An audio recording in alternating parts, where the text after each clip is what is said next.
Today I'm going to show you a steak recipe that is very different from what you are used to seeing.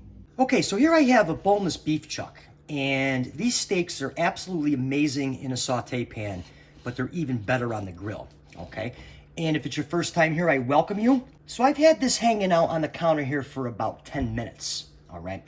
And a lot of people always ask me, should you rest your steak before you cook it? Well, that depends.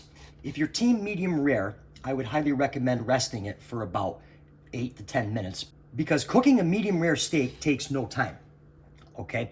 If you're team well done, then I would recommend you cook it cold. You could actually cook it frozen, all right?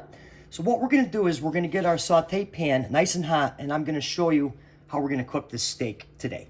Okay, so after a couple minutes, our cast iron pan gets nice and hot. I'm gonna drop in some extra virgin olive oil, and now our steak.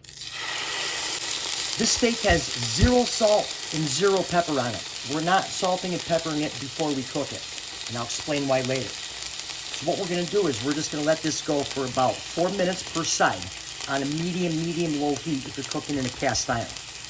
Okay, so after a couple minutes, we're just gonna turn it this way.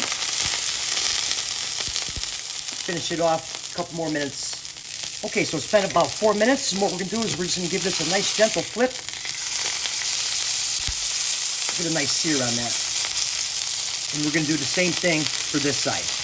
Here's normally where you would see butter being added in here, aromatics, and what we would do is we would baste this, okay?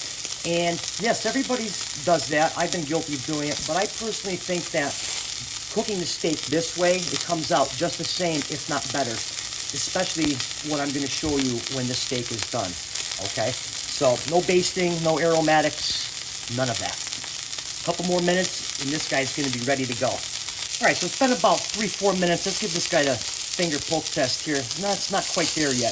Needs a couple more minutes, and we'll be in business. Okay, so this side's done. We're ready to go. We're going for a nice medium rare here. And what we're going to do is, does that look nice? You wanna take this out of your pan. Okay, so we have our steak out of the pan. And what we wanna do is, we're just gonna cover it with some tin foil, and we're gonna let it rest because the steak's gonna continue to cook, okay?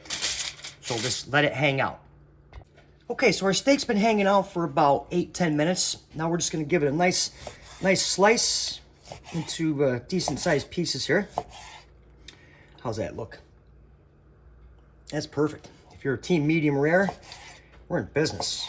Okay, so now what I like to do is separate everything right here, okay? Okay, so now here I'm just gonna add a little bit of clarified butter right on the top, not a lot. Now some kosher salt, sprinkle that on there. And then finally some black pepper. I really think seasoning your steak after you cook it just brings it to the next level. And like I mentioned, it's, if not as good, better than seasoning it before. So let's get into this and try it right now. All right, let's get into this right now. And I tell you, if you're team medium rare, that is on the money all day long. That is absolutely amazing. Steak is cooked perfect. Salt and the pepper, the butter, just brings it all together. Absolutely amazing recipe. And for another good recipe, be sure to watch the video that's on your screen right now, and I'll see you right over there.